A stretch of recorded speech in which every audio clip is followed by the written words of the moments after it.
What's up, YouTube world? It's your boy J Dub, the #1 comment on YouTube, and I'm back for another review. And yeah, I've been missing in action for a little while, so it's time. It's overdue, and we here. So what I'm gonna do something different that I haven't done before, even though it's we're on season 13 of Married at First Sight, episode 7. I'm gonna do my first review on it. I really never had time to do a review on a 2-hour show, but we gonna give it a shot and see how it go. Being 2 hours, I try to keep my video under 30 minutes, so that's where it kind of have some difficulty, but I'm gonna try to get through it real fast and cover some topics. Again, if you're new to my channel, I do an overview of a show, different points that stick out to me, and ask your part to get down those comments and let's share our thoughts, and anything I missed we can talk about. That's the best part of the channel, is getting in them comments where we learning and bouncing ideas off each other and sharing perspective. It's a lot of fun. So let's go to it. We see the three couples returning home on the plane ride, and Jose, he says he has a spitting image of himself when he's talking about Rachel, and that he would actually date himself. Jose is full of himself. He builds up this persona, of perfection in his way, the right way, all that kind of stuff. So we see where that comment comes from. And then they show Johnny and Bao on the plane, and actually Bao was sleeping, but Bao was snoring like a truck driver, and Johnny already knows how Bao feels about this snoring thing. She's been dealing with all her life, so she's super insecure. So actually, Johnny is dead wrong for doing it, and I'm sure she's gonna have a problem with that when she sees this video. And we see Ryan and Brett, they've already landed, and in the confessional, Brett mentioned, excuse me, because I get that Brett, that sounds like a man thing. Ryan tells, he says, Brett's plane ride was much better than the first one, because I guess she was freaking out the first time, because Brett is really not a traveler per se, and I get it. I'm uneasy on planes myself. I don't mind, I don't freak out, but if I can drive, I would prefer that. And he also, Ryan asked Brett, well, was she nervous about moving in with him? And she said no, but sometimes you can't tell if Ryan is joking about things she has anxiety about, or is he really firing shots? It's hard to tell, but I'm sure we'll find out later. So the three couples, they're checking into their neutral apartment, and we see Rachel and Jose, and and I call it on Jose on that forced affection. You always see he's got to get a kiss in every 10 seconds. To show their love and how perfect their marriage is. And Rachel has some concerns. She's worried about if Jose will be able to adjust to his quirks, to her quirks when living together.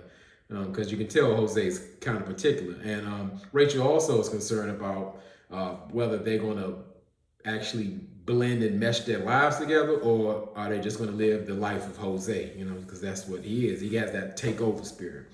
So we see Mirla and Gil in their new apartment, and Gil has to carry on his tradition, what he calls carrying his wife over the threshold. He did it at the honeymoon suite, and he does it at the neutral apartment. He says he'll also do it at their new household. And even though we're doing last week, we can see that's going to be a problem in the future about getting that new house. And to me, Gil's passive aggressive comments, they are like, they've gotten, like, to me, more irritating than, let's say, Mirla's complaining or her materialistic views, because like every chance you get, he's always talking about my princess, and not saying it like in a positive way, or is this meeting your standards? And if Gil don't watch out, you better be careful. He might be chipping away at Mirla's patience, as well as kind of what you call like feeding the monster of having Mira be pretentious. So whatever he's doing, it's not positive.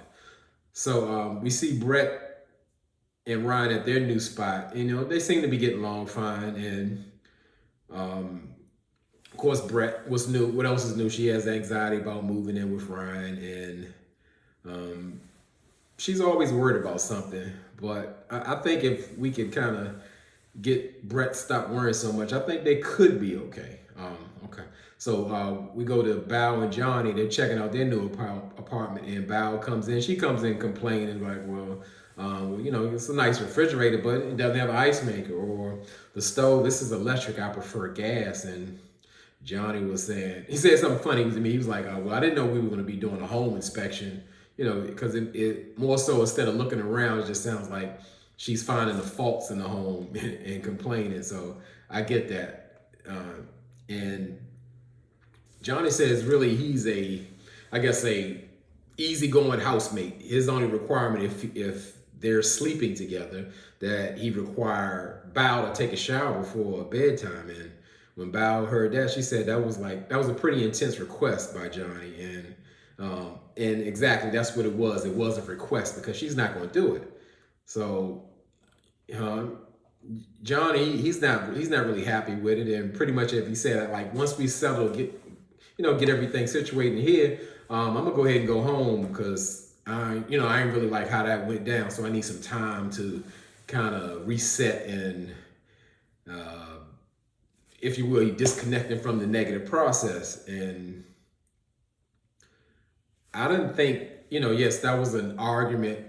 They didn't get loud or anything, but that was an argument about him asking her to take a shower. That wasn't an unreasonable request, but Johnny, he can't like just walk out when, they have a disagreement.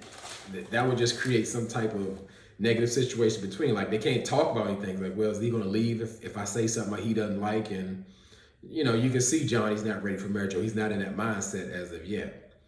So, the couples are supposed to show their spouses where they originally lived at, and Ryan visits Brett's apartment, and you can see, I guess he's feeling the vibe, or he likes being in her space. And Ryan says he needs some color in his life. And just an observation, I would say Ryan always looks down, he looks sad, and even like his I think his family kind of gave some telltale signs of like how his personality is. And they even said that, like, he needs his chain yanked to keep going. That's like a reference of a dog. Like, you got to get him going. You got to yank this chain, or he needs to be brought out of his shell. And I think in saying that, I mean, that type of thing can be exhausting. Trying to get somebody going. You're just meeting someone and you're marrying a stranger, and now you got to yank their chain or pull them out of their shell. That's a whole other job in itself. And so we go over to Rachel. She visits Jose's place, and Jose's showing his house. Like, he wants to sell Rachel the house, or so much maybe he wants to sell her the thought of her moving into the home. But as you can see, you just listen to the way he says things. He has everything set up his way and how he plans and how he normally does, instead of maybe suggesting that they can build a life or traditions together in their home instead of his house. And something I caught when he was giving a tour of the home, I thought it was really odd when he was showing, saying like, hey, look at this is my couch, and it's really nice. It reclines and everything. And he touches it and said, hey, isn't this better than your couch? I'm like, who says that to anyone? Like, they're showing you something. I'm showing you my house. I'm showing you my car. And then you say, oh yeah, is my car better than yours? Like, I don't get that. That doesn't make sense to me. But, Jose's a strange little man anyway. So while Rachel's touring the house, she sees the infamous budget plan up on the big white board. And you can tell that off the top, she's intimidated by it because, she's not accustomed to living her life structured financially in that way. And it got, Jose, everything on his credit score, all his bills, his savings, and Rachel's just not really feeling that because that's just the opposite of the way she lives. So, that's always going to come up.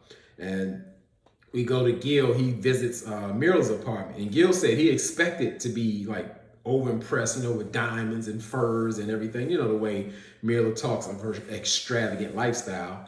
And I want to say he wasn't impressed. It was like just a basic apartment.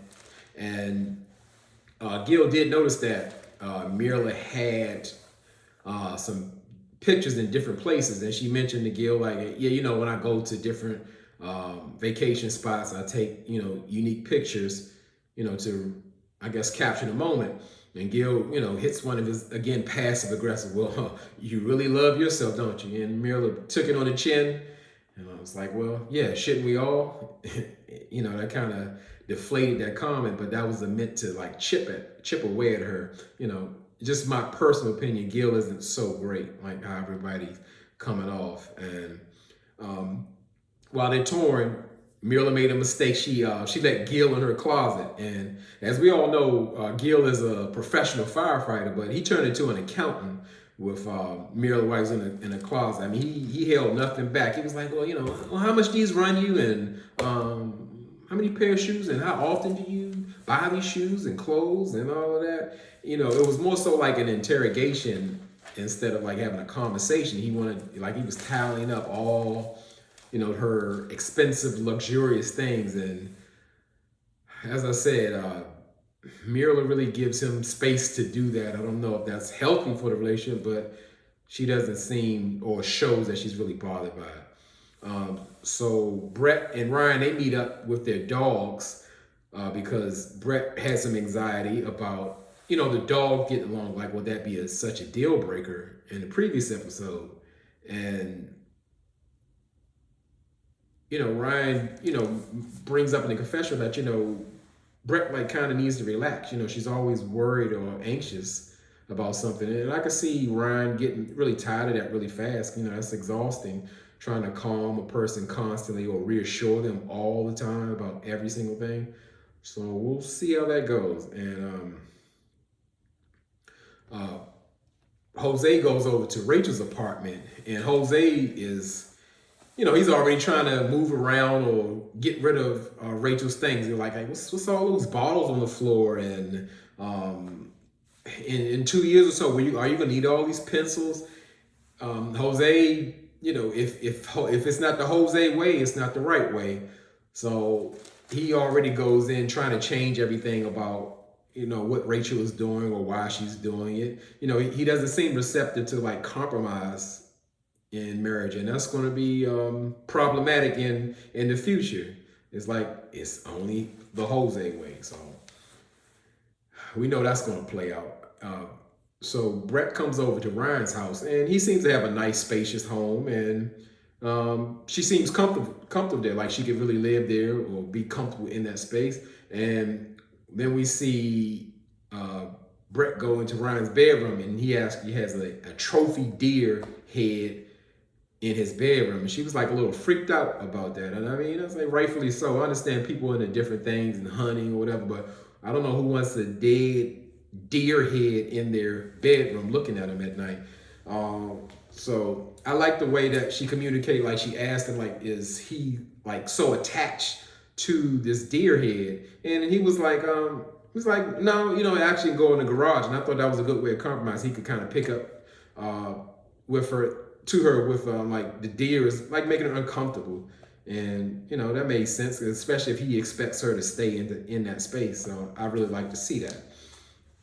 So we see Mirla, she visits Gil's apartment, and Mirla looks like just how she is. She's uncomfortable around Gil in this place, like she just wanted to be anywhere else than that. And Gil already knows how Mirla feels about dogs. Mirla's not a dog person, but he wants to force the interaction. He wants to put her hand out to shake the dog's hand. And Mirla has made it no secret that she's not into dogs. They smell, they shed, they slobber, and she don't want them to get any of that on a red bottom. So she's not a dog person, but Gil's gonna force it because the dog is, I guess it's like is this kid. He's very attached to the dog. And to me, Gil makes a fatal mistake. He's been begging and looking for kisses from Mirla, and then he says he didn't, but he kissed his dog about 4 or 5 times. Then he let his dog lick him in his face and lick around his mouth. Then he looked at Mirla and said, well, I don't really kiss the dog or he just kind of licks on me. And she's looking like, yeah, right. And said in her confession, like seeing that, he's getting further and further away from a kiss, and I get that. She already don't want to kiss him, and now she know that he's kissing the dog. Well, I guess he got to keep kissing that dog because it don't look like he can get a kiss from Miller. So we see Johnny and Bao talking, and Johnny's just getting back home from, taking his break and his reset. And, of course, Bao was against that, but I thought she handled it really well, even though that would probably freak someone else out, where Johnny was so insistent that he has to leave, he has to get out to reset. And she let Johnny do what he does and give him the space, because I imagine if she kind of pushed back on that, it would have turned out worse. And Johnny explained about, like, if he had gone through this, like, many difficulties with someone else, he would be right back on those date apps. And as you can see, Johnny's just like, he's a runner. He's ready to leave, or anytime conflict shows up, he's out. He doesn't have the concept of marriage at all. And how can a marriage stand on that? And as I said, Bao may be like, have a quiet type personality, meek or whatever, but she communicates really well, and I can appreciate that. So we see Zach, he's visiting Michaela, her apartment, but they haven't seen each other probably in about 8 days, because he was quarantined because he had the virus. And Michaela gives Zach a 1-week anniversary gift, but she didn't give him a tour of the apartment. All right, now, so we got, what's very much needed, experts visiting and checking up on the couples. And so Pastor Cal's making house calls, and his first stop is with Rachel and Jose. And Pastor Cal asks, are they having any issues at all?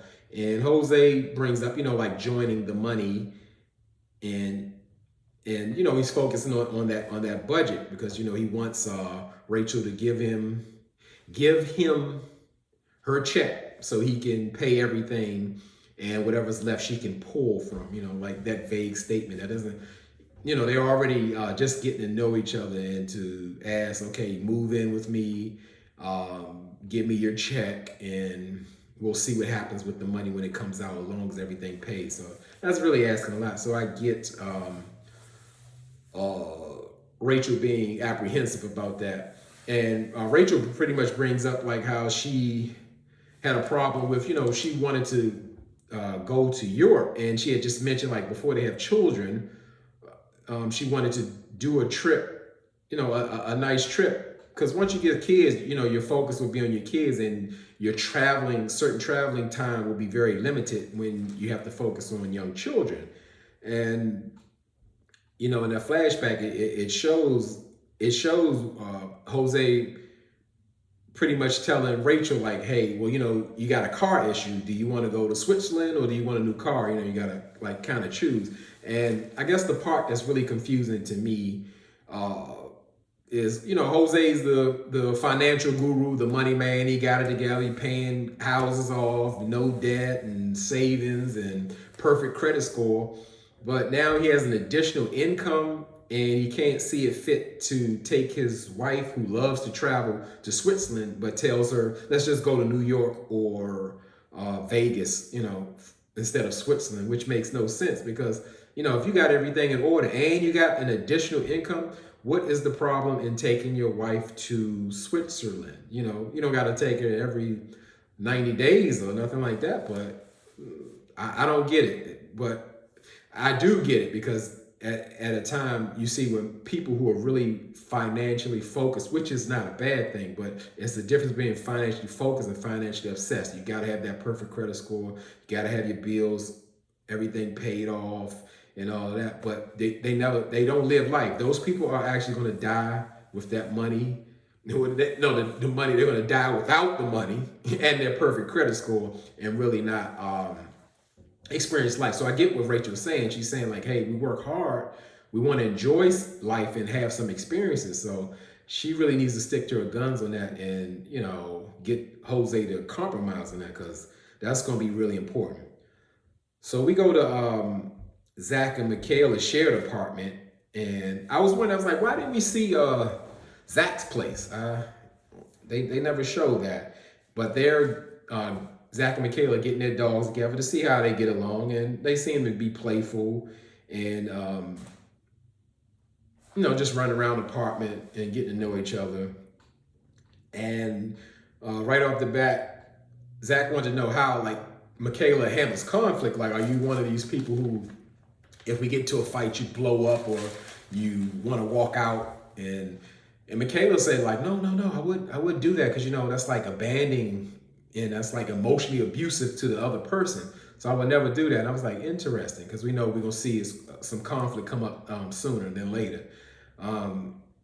So now we see Bao and Johnny. They're visiting each other's home, and they both agree that they share a similar style of living, especially they connect with, like, both of them have a bidet. But I picked up on Bao talking about, well, I got the wipes, I got the bidet, and pretty much everything. That's all you need for cleaning. It sounds like, that's how she takes a bath, get the wipes and get the bidet. So, they both, like with a man and a woman, they say they would add their touch to their styles, but they're pretty much agreeable that they both have nice places. So Pascal, he visits with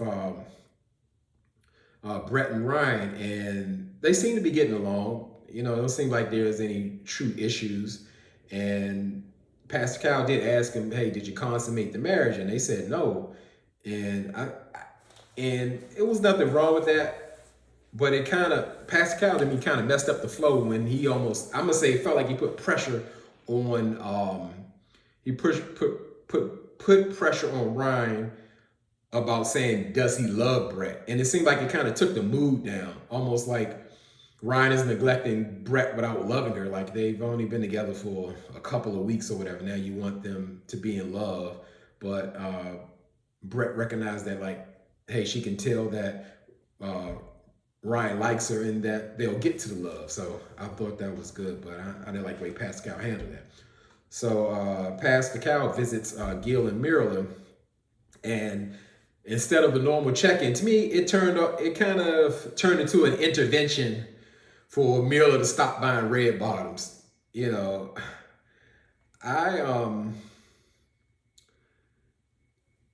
From when Gil was like interrogating Mirla about what's in the closet, how much it costs, I knew this wasn't this was gonna lead to something else, and then more so,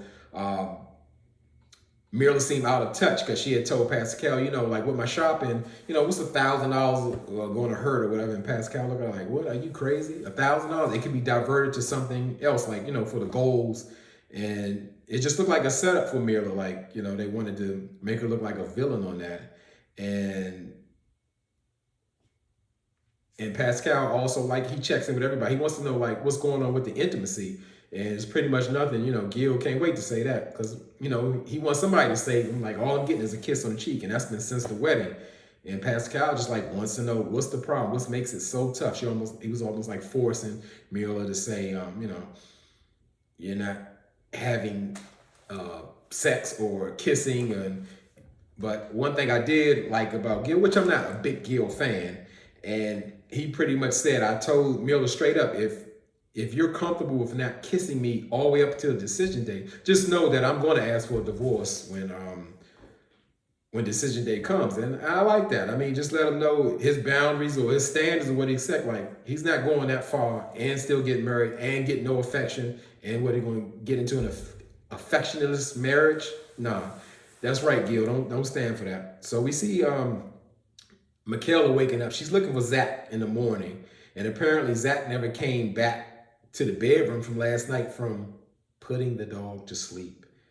I'm saying, like, putting your dog to sleep, I can't even get past it. I'm probably gonna do a whole video on this putting your dog to sleep. I've had dogs. I know people with dogs. I don't hear people say, I'm gonna go put my dog to sleep. What do? You rub your dog's back before he falls asleep, put a blanket on him, play music, sing to him. I don't know. I can't even imagine.